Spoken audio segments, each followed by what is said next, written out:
Hello guys and girls, how's it going? Screezilla here, and welcome to some War Thunder videos. Yes, some War Thunder videos. Yes, I am back playing War Thunder a little bit. Mainly in, of course, my beautiful, my favourite, my bae. My waifu, as one would say, the Ju-288. This plane has become my everything in War Thunder.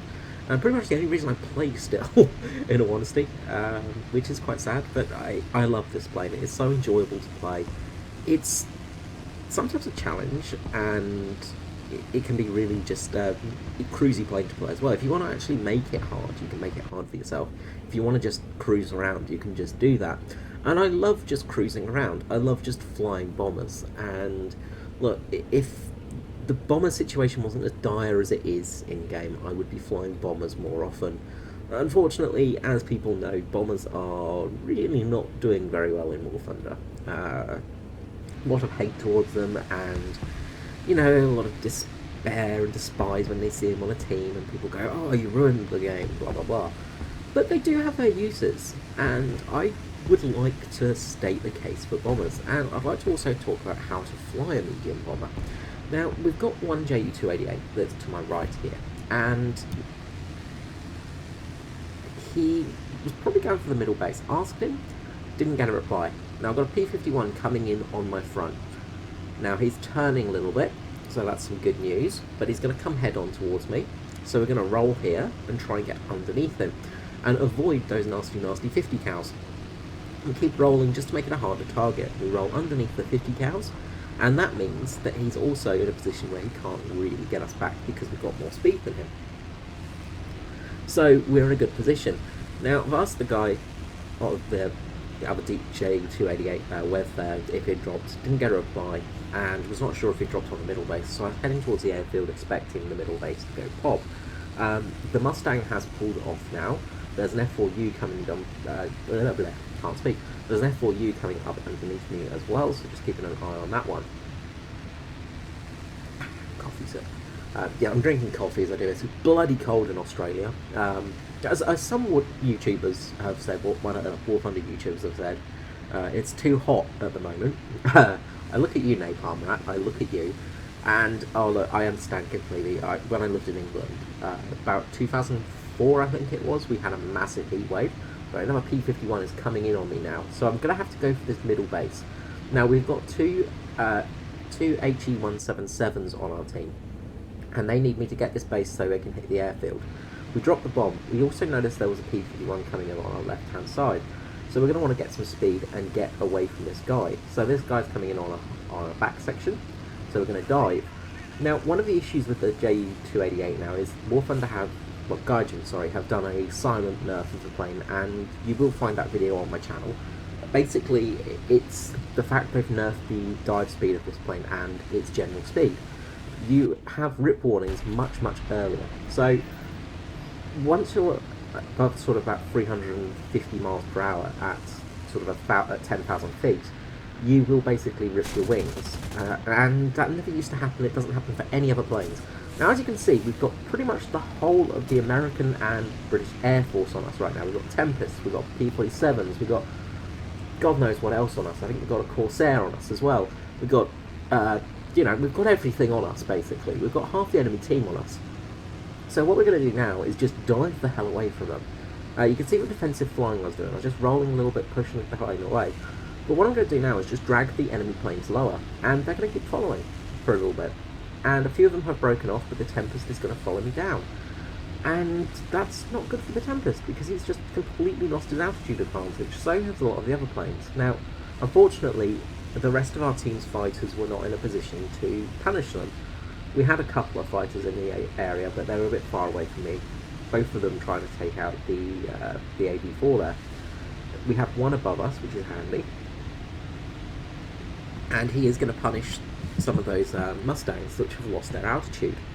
So we've kind of done our job there. We've pulled away all the fighters from the HE-177s. We've pulled the fighters down to allow our fighters to attack them, and our fighters have taken one out. So you can see there, we've given a teammate a kill. And we also allowed our heavy bombers to go and drop on the airfield. So we've effectively helped to win the game. Now, with our team, we're actually not doing too great at the moment. As you can see, we've lost a lot of fighters early on, and they still have a lot up. They've still got a lot of bombers as well, so we're kind of in a bit of a piss-poor position at the moment. So what can we do in this position to win the match? Well, we've still got a few fighters up, which is good, and they're going to help take out a few of the enemy fighters, so all good there. Just coming in for a fast landing here. Obviously we extend our air brakes. The air brakes on this thing are just what you need. What I advise is if you are diving with this thing, just use your air brakes just to pop out for a little bit to slow you down slightly, and it will really help you out as you're descending, especially if you're running away from enemy planes. You'll just lose that little bit of speed so you don't wreck. But as we come in for landing, we're just gonna completely slow down, get to a crawl, and then land on the airfield. But what can we do in this situation to win? Well, we've got 2 heavy bombers. With them, we've got enough payload. We've got enough payload. I don't know what kind of accent that is. We've got enough payload to take out the enemy airfield. But we need at least one of them and me to go back for a secondary run to do it.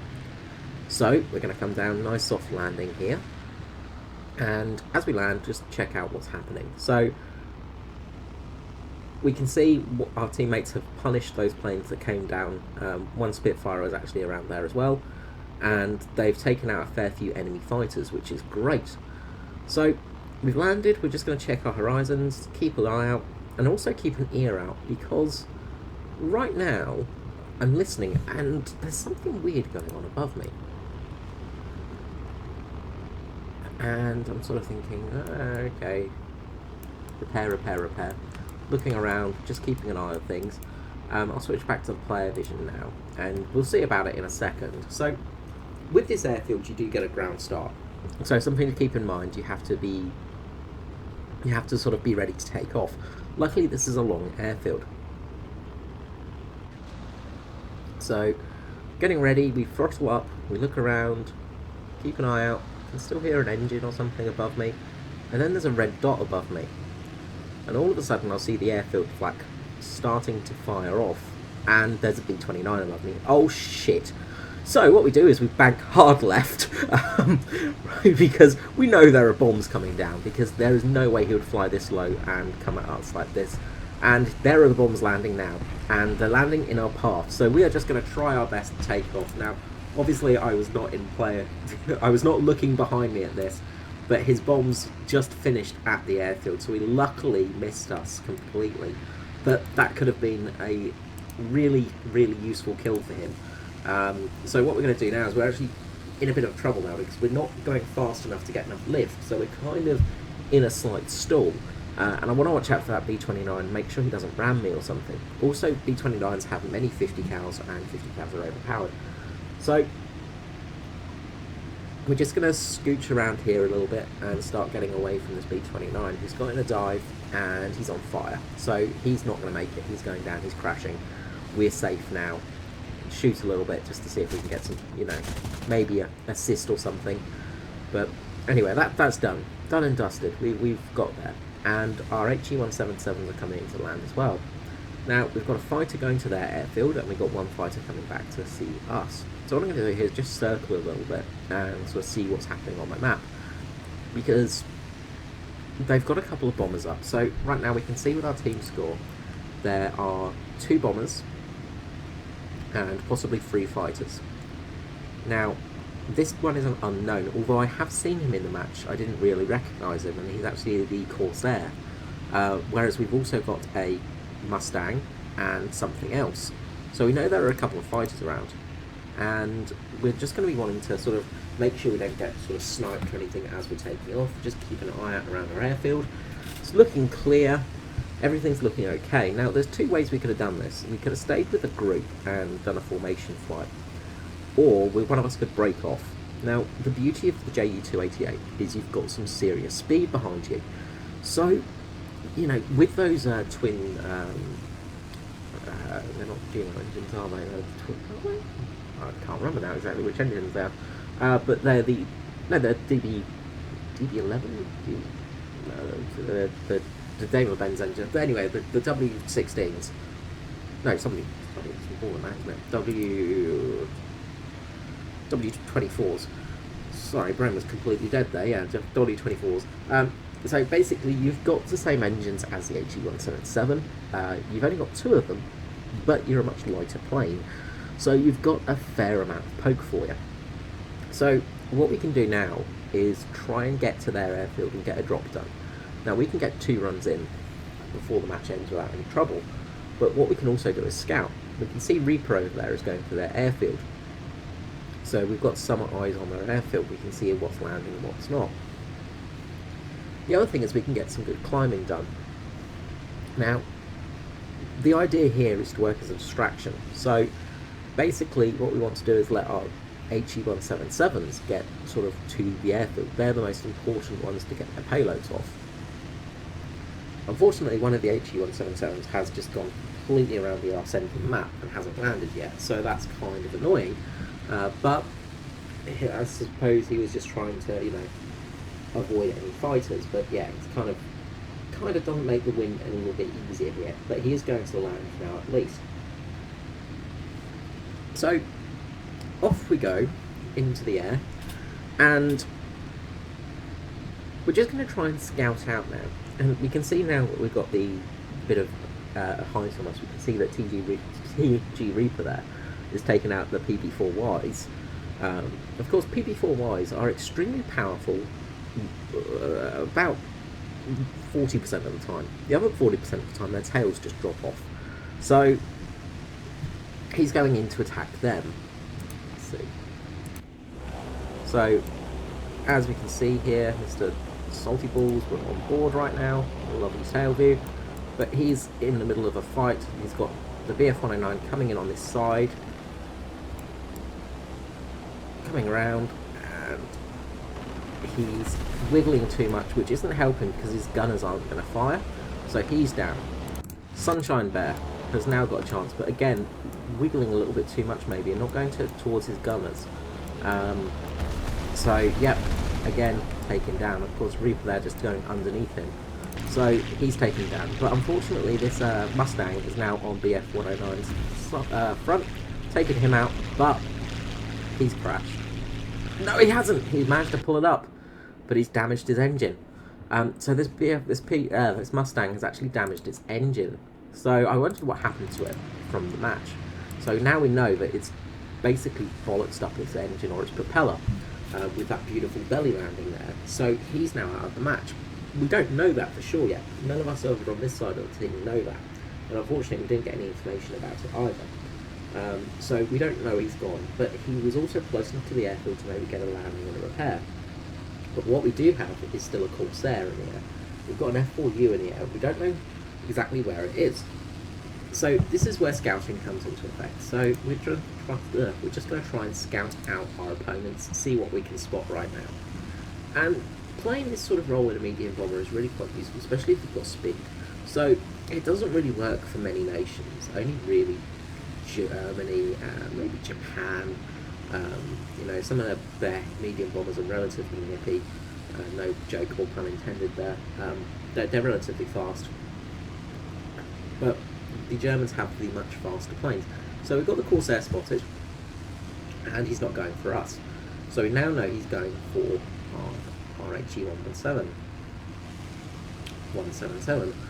I always get that one done. It's to do with my stammer, and I always have to think about the 177, because if I don't, I will generally get into a stammer mode where I'll just go and won't be able to talk at all, or I will just say 117, which is always fun, and then I'll get lots of ums coming in as well because I'm starting to go into my anti-stammer mode. So we've got a clear run for the airfield now. We don't know it for sure because that P47 is still technically up. Not P47, P51 even. So we know that Mustang is still alive. So we're not 100% sure if we're going to make this or not. We could have that Mustang intercept us. If it does, we're going to go down. We can try and fight it, we might be okay, but we've got to be very careful around it. But at least we know we're sort of relatively close to the airfield now. We can go into a dive if it's behind us. we should be able to get our bombs off, and at least we'll know where it is. The other thing we're doing right now is we're actually looking at the airfield. So right now I'm watching the airfield, looking for any planes that are landing, and seeing if I can spot one. So just keeping an eye out, just watching around, and seeing if you can spot a black dot. And sometimes you'll sort of see a little black dot in the sort of sky, and if we look around, the P-51's not coming up on our location finder, but it is around this area. I think it's just because it's damaged and not showing. Couldn't find it. Opened the bomb bay doors, getting ready for the bomb run, and this is where you've got to be careful, because the Mustang, if it was up, could be waiting for this moment to come swoop down and attack, because it knows you're not going to be looking. And generally, if you're playing as a fighter, going after bombers, this is the best time to do it, is do it when the person's approaching their bomb target. And you will generally be able to get them, and especially if they do as me and they bank. But we can just see the P-51's just crashed. Just go and look around the airfield, just in case he's crash landed, just in case he's going to get a repair, but he's not. That's it, we're good. We are golden. So the P-51 is out of this match. Awesome. So we can now see there's only one plane left, and that one plane is the Corsair. Corsair, however, has shot down our BF-109. Bugger. So now we've got 3 bombers up. One that is landing and just taking off again. One that is almost towards the airfield, it's halfway there, and myself. So, what do you do in this situation? Well, we're going to go and dogfight with a Corsair, because that's all we can do, but our goal is going to be to try and let the HE-177 get to the airfield. We're not going to try and actually attack the Corsair, so to say. We're going to try and just make him break off the 177, because if that Graf makes it to the airfield, then we've won this game. If we manage to shoot down that Corsair, we've won this game. If we ram the Corsair, we've won this game. Now you can see the HE-177 has taken some damage there, and we'll just pause it for one moment before we get into this. So if we jump to this, why is it going to this weird camera angle? So we can see there's damage to the wing, but not a huge amount of damage. That's a good sign. So this guy's still going to be able to fly. He's also got the top payload. We knew that from before. We are looking good at the moment. He's lost his landing gear. That's not going to be a problem. This is a one-way deal. So we could be okay. But we've got to go in and save him, basically. We don't have much chance here. We've got much chance. We don't have much choice, even. So we're going to go and dogfight this Corsair. Now we're going to get the speed come up too fast here, and we just pull up a bit, put our air brakes out. We're going to roll over, and the Ju-288 is fantastic at rolling and turning. It's a monster. It's got very strong wings. Again, it's one of those things that Mr. A. Hitler of Berlin decided would be a good idea to make this into a dive bomber. Similar to the 177, let's make it into a dive bomber. So you've got strong wings. Of course, strong wings make the plane heavy, make the plane slower, and it's not really effective. So we're going to come in now and try and get this Corsair onto our 6. We're going to try our best to really affect this guy. So we'll start firing. We're going to just start turning in. We're going to try and let our HE-177 get some distance on this guy, because the distance he can get means the Corsair can't fire on him. So here we go for this massive turn, and you can just see this plane just whomps around. This thing is just turning on like a dime. It is fantastic. And we're right on the tail of the Corsair. Corsair turns in for us. Now, go in, we try for the ram, we just miss it. Now basically I'm not trying to knock this guy, I'm not trying to shoot this guy down. My aim here is just to A, buy the 177 time, or B, crash into him. Because if we can knock this guy out, this sort of out of the sky, it means we've got a victory. Even better if we can get the bombs off from the HE-177, get him some points as well. Even better if we can actually kill this guy. So we're now powering onto his back, and the Corsair's lost so much speed turn fighting us. However, we've got those big powerful engines on board. Now, he may have twin Wasp engines in the front, but we've got 48 cylinders of German power behind us. We start firing with our front guns. These are the 13mm machine guns, trying to get them on target. Corsair is damaged. We've managed to take it, give it a big critical hit. It's turning. It's going to try and get into a turn fight with us, try and bleeding at speed. We get underneath him, and we go up, and we've got the ram. Now, it's taken us out of the game, but more importantly, it's taken him out of the game. More important still, if we jump to our 177 here, we can see that the bombs are gone. Bombs have hit, airfield is destroyed, last enemy plane is destroyed, and we have the win for the team.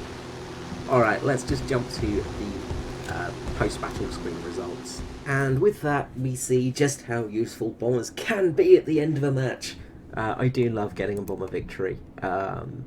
It's been a while since I've played much. I do still play my Ju-288 just because I enjoy it. I enjoy playing the bombers. And, oh boy, that was a fun match. I really enjoyed that. I had to say sorry to the guy at the end just for, like, ramming him. I just felt so guilty. But it was, look, I got the kill and it was worth it. Like, I critted him. He couldn't let him get towards my friendly plane. I had to save him, so I probably could have actually survived that, in all honesty, just not rammed him and just gone for the guns. But, oh well, it worked in the end. Still, we got a bit of repair cost at least. So we didn't make full amount of money, so we lost about 10,000 lines from that, but we still made almost 120,000 lines. Well, that was a match. Yeah, so I just had to show that, just record that, because, gee, that was fun. There's nothing like dogfighting in the Ju-288. It is just such a... Oh, it's such a weird plane. It's just... It is so overpowered. And it is very, very... It's a good plane, basically, and it's amazing to grind with. You can see here I'm doing a victory wager here, and I don't think I've lost a single stage... Oh, I've lost one stage, sorry, out of 5 games. So 4 out of 5 games we've had victory. So I had about 20,000 lines left, so I've made about 250,000 lines playing this for the last hour or so, hour or two. So yeah, not a bad little match up there. Sorry, excuse me, not a bad little match up there. Alright guys, well until next time, this is me, Screezilla. Bye.